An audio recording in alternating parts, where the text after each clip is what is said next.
my son called and said, "Wire $7,000 for a settlement." I was shocked by the call. Apparently, his wife caused an accident while driving, injuring the other party. Is this a joke? I thought, because the woman sitting across from me during lunch was none other than his wife, the one who supposedly caused the accident. While I hesitated, my son abruptly hung up the phone. I began to suspect it might be a scam, but the caller ID on my phone clearly showed his number. Fuming, I was about to refuse when my daughter-in-law smiled and stopped me. Let's pay for now. I have a good idea. And so, as the two of us collaborated, the situation took an unexpectedly interesting turn. "Mom, I finally got a job." My 32-year-old son George happily reported to me. I replied, "Oh, that's great." George had spent a long time as an NEET or part-time worker, and honestly, I had almost given up hope that he'd find a job. So, I felt a huge sense of relief. Eventually, he married Olivia, a woman he got close to at work. Despite being 2 years younger than George, she was responsible and had a pleasant personality.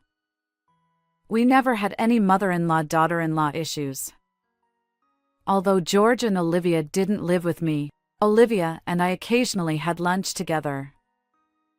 I thought, with a capable daughter-in-law and George having a respectable job, I can finally relax, but then.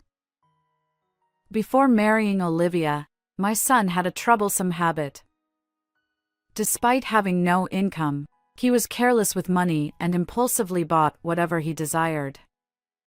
He even stole money from my wallet a few times. Why would you do such a thing? I sternly scolded him, trying to get an explanation. But my son just pouted and turned away, refusing to speak. Taking money from your parents' wallet, acting like a child even at this age, I couldn't help but cry, feeling embarrassed. Given that experience, I was a bit anxious about my son's married life with Olivia. Hey, Olivia. How is George doing? Is he causing you any trouble? Oh, not at all. I worried that he might take money from your wallet or do something wrong. Olivia assured me, flexing her arm as if to emphasize her point. It seems my son's household is under Olivia's capable management. Oh, that's a relief. With you, everything will be fine.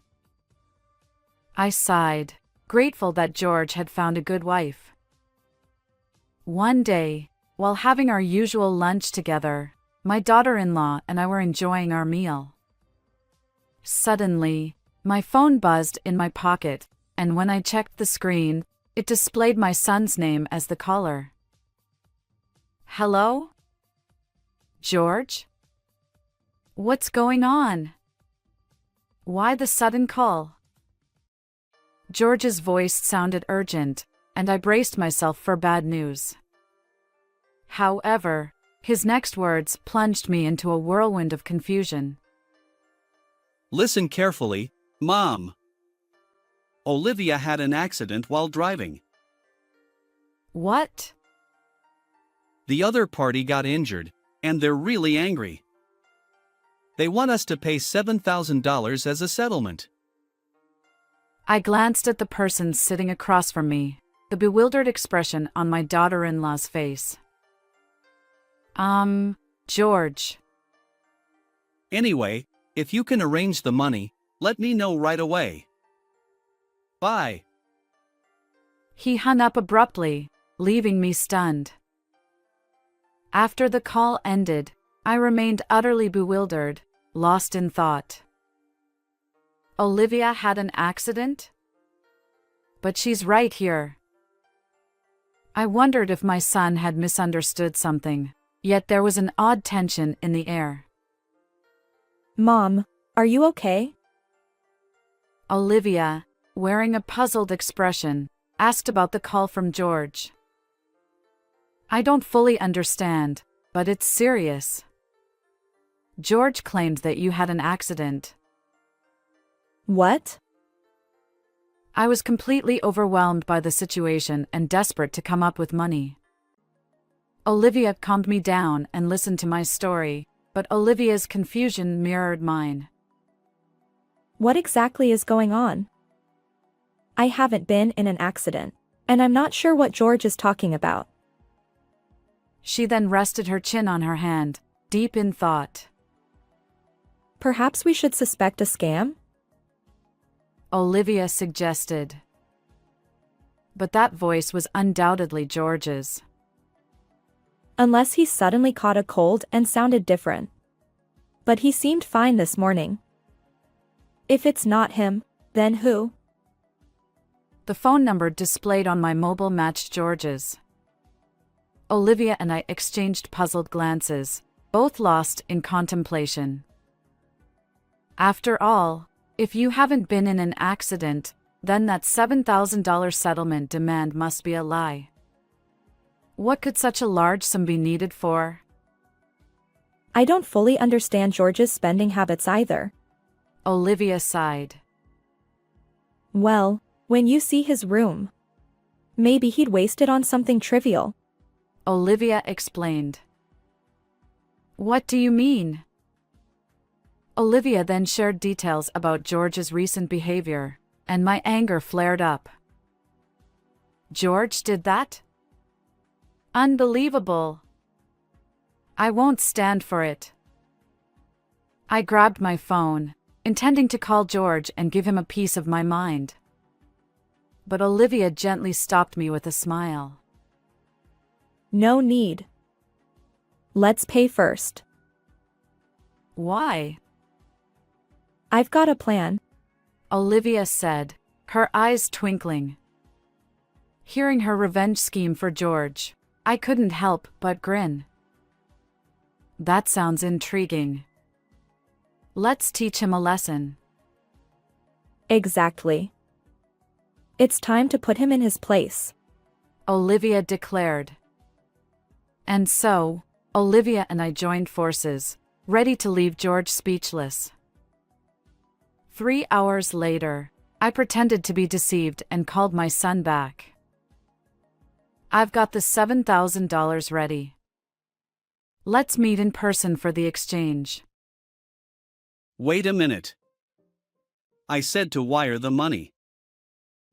No, it won't work that way. Nowadays, banks scrutinize large wire transfers. It's more reliable to hand it over directly. Okay. Where should we meet? I specified the meeting location and prepared a paper bag with the $7,000. Sorry for the wait.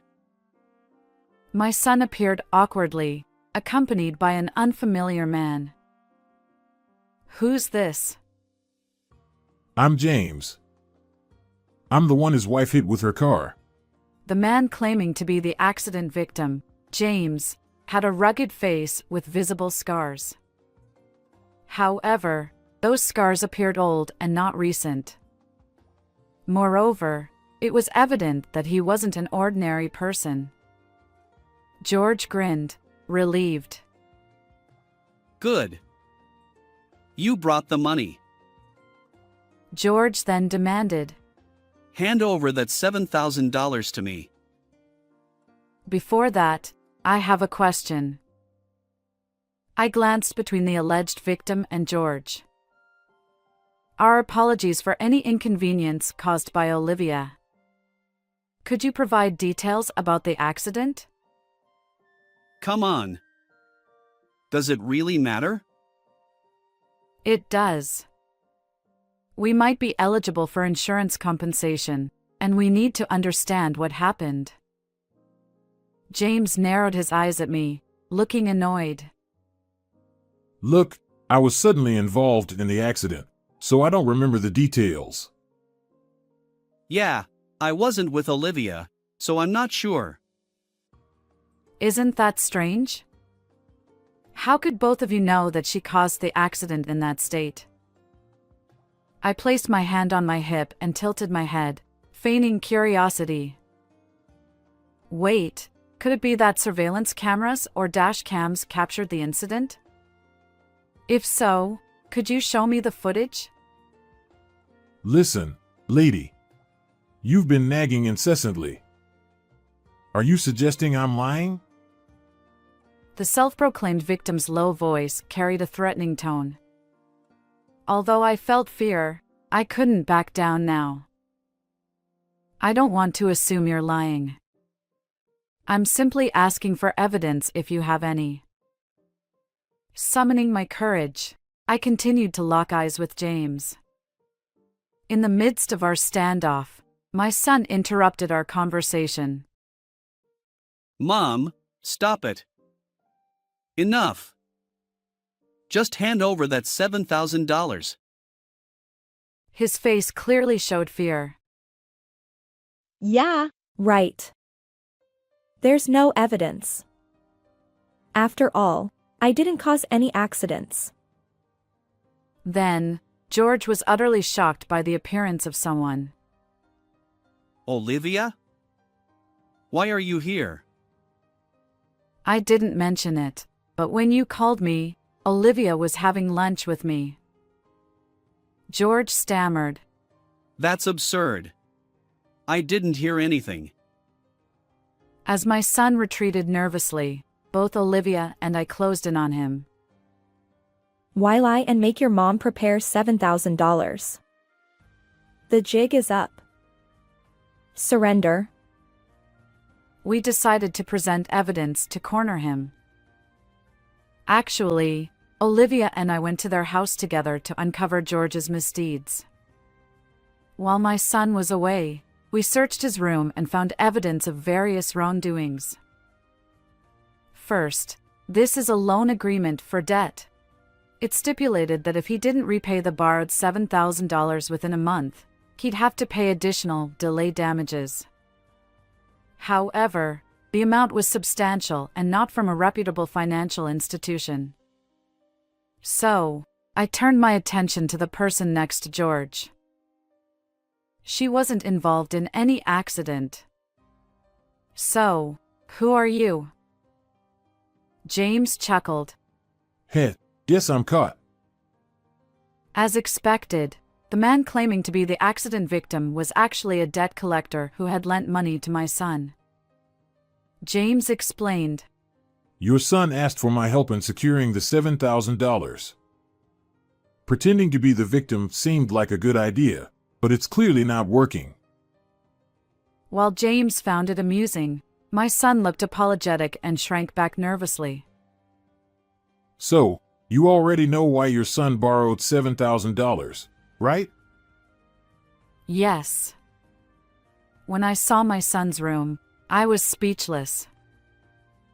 I showed a photo of George's room taken with my smartphone.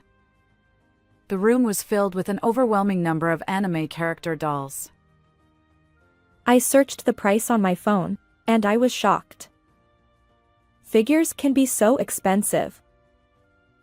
Among George's belongings, there were high-priced items exceeding $700. We also found receipts from when he purchased the figures, which served as evidence. As a parent, it's hard for me to say this, but my son is careless with money. His salary is entirely managed by his wife. Where would he find the money to buy such expensive things?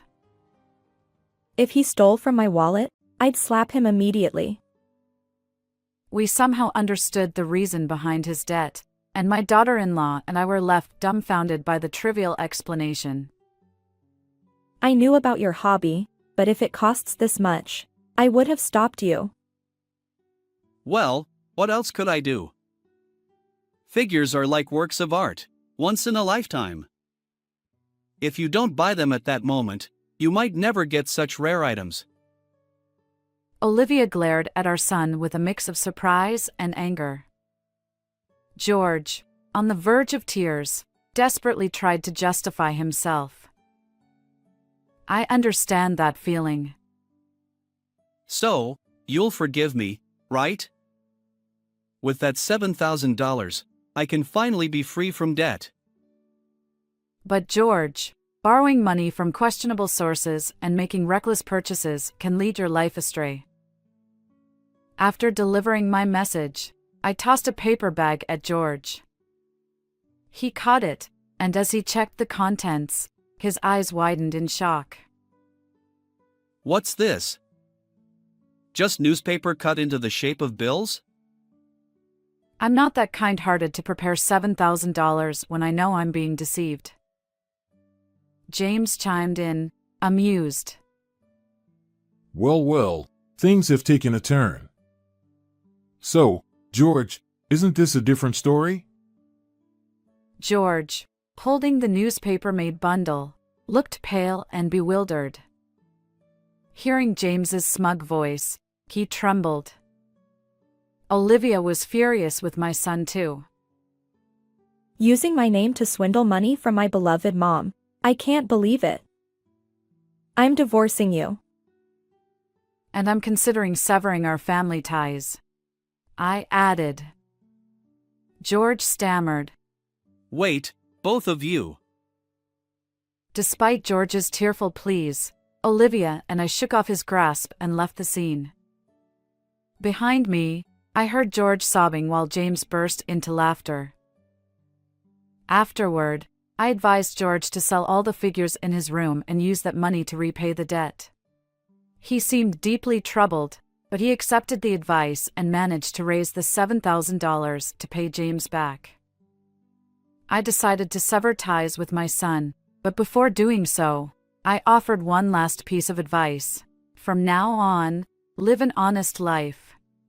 However, George's collector's instinct persisted, leading him to repeat the cycle of debt and find himself pursued by loan sharks. Olivia, once his wife, divorced him long ago, but we still enjoy lunches together. Reflecting on George's story, Olivia remarked, Changing one's way of life isn't so simple for humans. And we shared a laugh. While watching her smile, I silently wished for Olivia's happiness. How did you find this story? Don't forget to subscribe to our channel.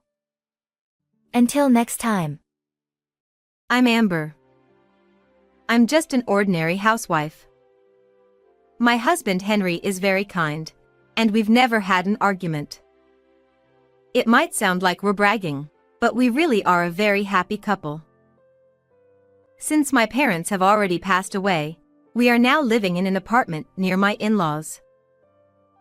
The reason is quite simple, in case when we have children or something happens, and in the future when my in-laws might need care, it's a mutually beneficial arrangement, so I agreed to live here. However, every time I met my in-laws and had a meal with them, I inexplicably started feeling unwell, experiencing stomach aches and such. I refrained from eating at my in-laws' house for a while, but one day, I had a situation where I couldn't refuse, so I decided to visit them. But then, the unexpected happened there, leaving us utterly shocked. Furthermore, it was revealed that my mother-in-law had been doing something outrageous behind our back, leading to a sudden turn of events regarding the mysterious health issues I had been experiencing. This is a story from before I started experiencing health issues. Actually, my husband and I never had a wedding ceremony. I'm not particularly fond of being in the spotlight, and we both thought it would be better to spend the money on travel and hobbies instead of a wedding ceremony. My mother-in-law, knowing we didn't have a wedding ceremony, suggested we at least have a meal together. Apparently, she runs a free cooking class as a hobby, and she's quite skilled at it. So, she was eager to treat me, her new daughter-in-law, to her homemade dishes. I didn't have any reason to refuse, and I was actually delighted that she made such a proposal. So, my husband and I went to my in-laws' house, and there, I couldn't shake the feeling that I wasn't really welcome. Although she verbally welcomed me with phrases like "welcome," "please come in," her eyes didn't reflect any warmth or hospitality. Of course, she was genuinely happy when talking to her son, my husband, but she couldn't hide her coldness towards me. Despite my inner turmoil, the dinner began, and my mother-in-law started placing her lavish homemade dishes in front of us. Some of the dishes were so exquisite that you'd find them only in expensive restaurants. I was so captivated by the food that I almost forgot about my mother-in-law's earlier cold attitude. When I expressed my gratitude to my mother-in-law for preparing such wonderful dishes, she smiled happily and told me to eat as much as I wanted. So, maybe I was just under the impression that I wasn't welcome. Thinking that way, I had a really enjoyable time. However, that night, I experienced severe stomach aches. While I was stuck in the bathroom, my strength drained away, and I began to lose consciousness. In the end, I was taken to the nighttime emergency room by my worried husband. It was nighttime, so there were no specialists available, and the exact cause couldn't be determined, but they ruled out food poisoning. Personally, I wondered if it was because I had eaten expired bread in the morning. However, we couldn't find out what the cause was. After receiving intravenous fluids for 2 hours and resting, I gradually started feeling better, so my husband and I returned home and went to bed. Since then, every time I visited my in-laws and had a meal, I suffered from unexplained health issues. When I talked about this with a friend I hadn't seen in a while during lunch, she said that visiting in-laws could stress me out. She had actually experienced health issues due to bullying from her mother-in-law, and her symptoms improved after moving to an apartment further away from her in-laws. I never really thought that going to my in-laws' house was stressful, but perhaps somewhere in my heart, I might have felt that way without realizing it. That's what I thought. Since I got sick every time we visited my in-laws, even my husband became worried. So, at his suggestion, we decided not to visit them for a while. We didn't know the exact cause, but I got sick every time we had a meal at in-laws, so my husband suspected that it might be my mother-in-law's cooking. It seems my mother-in-law has been contacting my husband repeatedly, expressing that she feels lonely when we don't eat together. However, my husband has been declining on my behalf, considering my well-being. However, this time my husband came to me with a gloomy face, saying that he couldn't refuse. It was about attending the wedding announcement of my brother-in-law and his wife. Apparently, there will be a family gathering and dinner at my in-laws' house, and of course, we were asked to attend. Even though I didn't really want to see my mother-in-law, I couldn't ignore my brother-in-law and his wife just because of that, so we decided to go. However, no one could have imagined that such a huge commotion would erupt during this dinner gathering. Still, my husband, who was concerned about my health, said he would tell his mother about me and I didn't have to eat anything. And then, the day arrived. My mother-in-law, as usual, greeted my husband with a smile, but I felt that her attitude towards me was even colder than before. When we were shown into the room, my brother-in-law and his wife were already there, chatting with my father-in-law. As my mother-in-law continued to serve her homemade dishes one after another, they looked as beautiful as ever and made you drool. No matter how many times I thought about it, I just couldn't figure out why I would get sick after eating such delicious-looking food.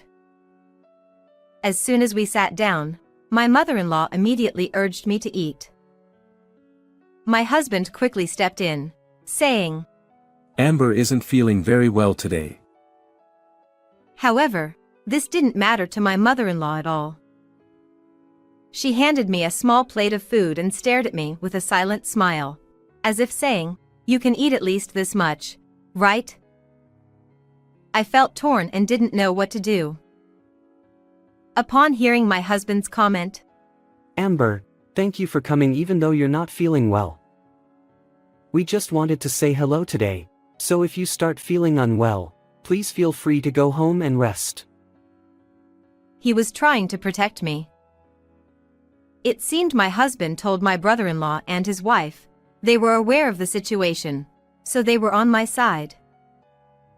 With both of her sons advocating for me, my mother-in-law decided not to insist on me eating the food right away. Well then, I'll pack some in a container for you. You can eat it later, and let me know what you think. I was wondering why she wanted me to eat her food so much, but I figured I could always make excuses later, so I just nodded. Then, as my mother-in-law got up to fetch the container, there was a loud crash from the kitchen.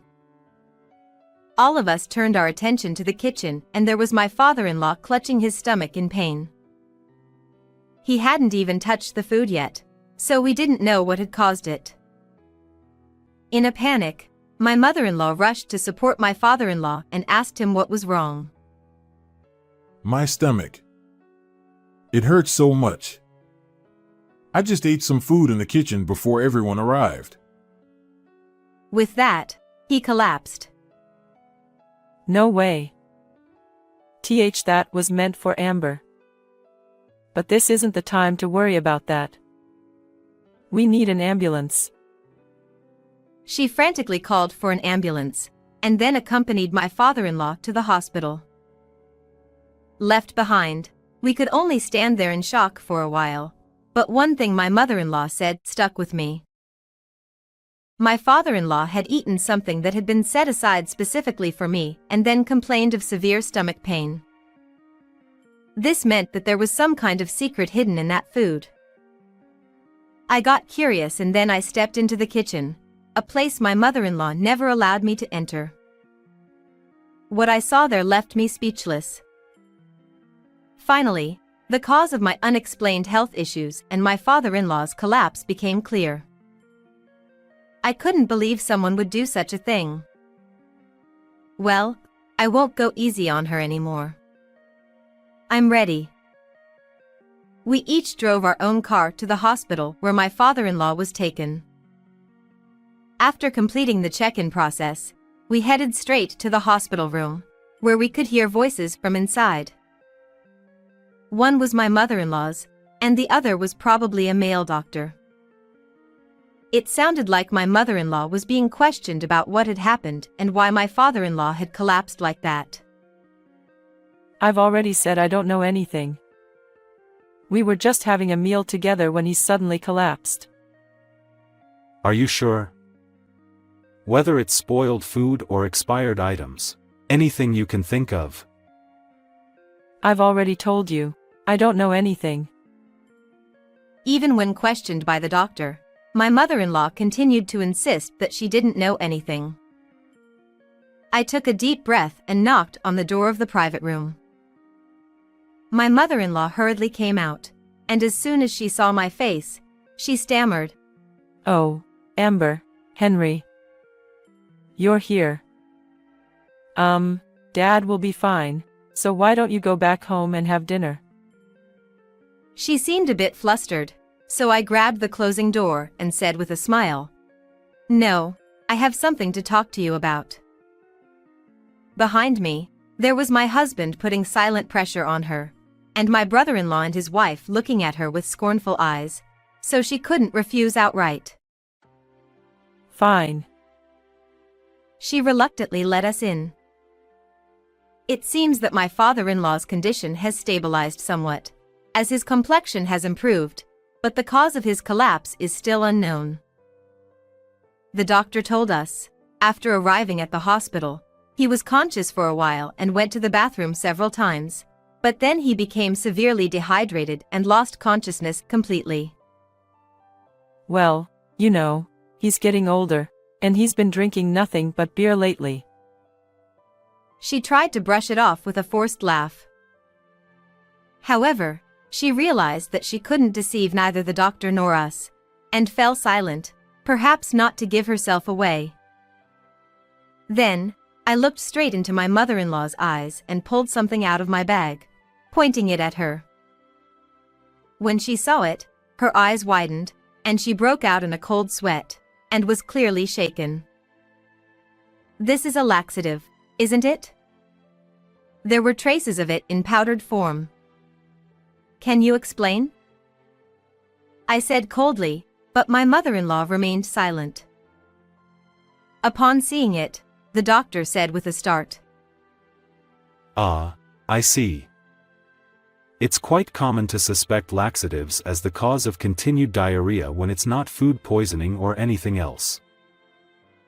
Then they did further examinations, and it was indeed confirmed that my father-in-law had ingested a large amount of laxatives. This caused his intestines to become hypersensitive, leading to frequent diarrhea and abdominal pain. This ultimately led to dehydration, as diagnosed by the doctors. No, it's not like that. At first, I thought it would be great if she just suffered a little. But you, Amber, were so calm about it, so I gradually increased the amount. She finally confessed with no way to escape the situation. The reason for such an action was simple. She felt that I had taken her beloved eldest son away from her.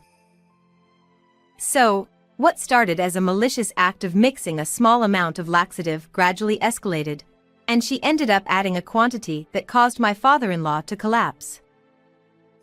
I was appalled, but I said to my mother-in-law, "What you did is beyond comprehension. You have serious issues as a person. Do you know how many times I had to go to the hospital for 4 drips because of what you did?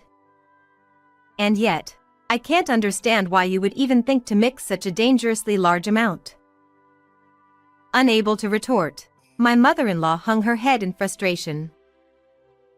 And then, the barrage of criticism continued against her. "Mom, this is terrible. Amber happened to be tolerant of it and nothing serious hasn't happened to her yet. But what you're doing is no different from being a criminal." After my husband said that, I can't believe it, but were you planning to do the same to Jessica? It's terrifying to even think about. my brother-in-law said this while glaring at my mother-in-law and putting his arm around his wife's shoulder. Then the doctor added, "You must not use medication inappropriately. As your son said, your daughter-in-law happened to have a mild reaction, but it seems your husband doesn't have much tolerance for laxatives, which is why he had such a severe reaction this time." Shut up. Because. 11. Though my mother-in-law was a grown woman, she cried like a child. Then, we heard a voice coming from another direction. "You! How could you do such a cruel thing?" I turned towards the source of the voice and saw my father-in-law, who had regained consciousness, looking at us and speaking. Mother-in-law, with tears in her eyes, took my father-in-law's hand. I'm sorry. I never meant to harm you. But my father-in-law forcefully pushed her hand away. My mother-in-law froze, unable to accept what had just happened. Seeing her like that, my father-in-law let out a heavy sigh and said, "Even if you didn't mean to harm me, you've been tormenting Amber all this time. Unbelievable. This is not the act of a decent human." Feeling overwhelmed by his words, my mother-in-law clung to my father-in-law, pleading for forgiveness. And to me, my mother-in-law said, I apologize for everything I've done. I won't ever do such a thing again. So please forgive me. If you forgive me, I'm sure everyone will be satisfied. Right. I couldn't help but smirk, thinking that this was probably just an act, and she wasn't truly reflecting on her actions. Haha. What are you saying now? I can't forgive you. Do you have any idea? I said, and then my husband stood beside me and continued. "Mom, stay away from Amber. Anyone who hurts my beloved wife isn't family to me." Henry. Rejected by her beloved son, my mother-in-law collapsed to her knees. Seeing this, my brother-in-law nodded in agreement. I don't want to be with someone who might harm Jessica either. From now on, I won't have anything to do with Mom. Realizing that her ugly jealousy had caused this situation, my mother-in-law kept crying and begging for forgiveness. However, no one said a word. We all just stood there, silently looking down at her. Thinking she could only rely on her husband now, my mother-in-law, seemingly forgetting that he had just pushed her away, cried out to him, Honey, you won't abandon your wife, will you? But my father-in-law, with a firm voice, shouted, No, I'm divorcing someone who would do such a thing. Hearing this, my mother-in-law was utterly shocked.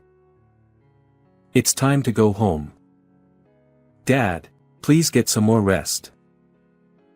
We all nodded at my husband's words, said our goodbyes to my father-in-law, and left the room. While waiting for my husband to bring the car around to the entrance, I saw my mother-in-law running towards me, out of breath as if she had chased after me. Amber. Please, forgive me. I'm begging you. Seeing my mother-in-law's tear and snot-covered face, I responded, There's no reason for me to stay with someone who puts my life at risk. If I were to forgive you now, it wouldn't do you any good. At that moment, my husband pulled up in the car, so I got in and said, We won't meet again.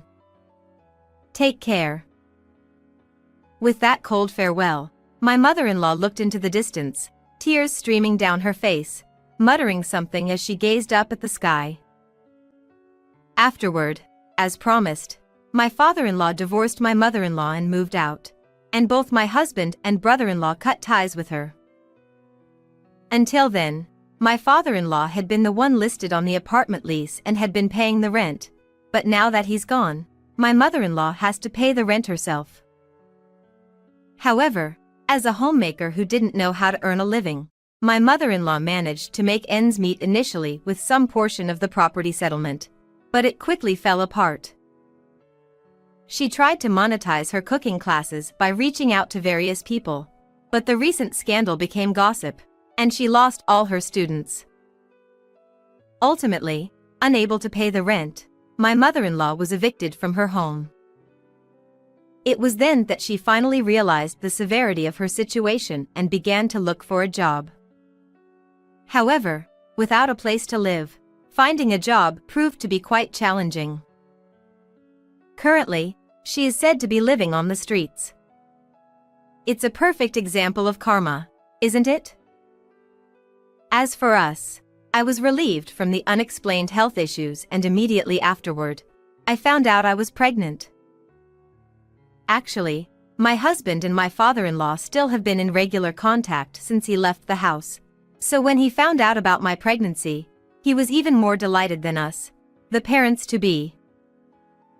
He eagerly awaited his first grandchild, and even before the baby was born, he helped prepare baby supplies and purchased expensive baby gear like strollers and car seats, which has been a huge help. And once the baby was born, he turned into a complete doting grandparent. I always thought of him as quiet because he didn't talk much, but it turns out he's quite mischievous and fun-loving. It's delightful to discover this side of him that we didn't know before. At my brother-in-law's place, twins were born, making our lives even more lively. We're really looking forward to this new chapter. Well then, everyone.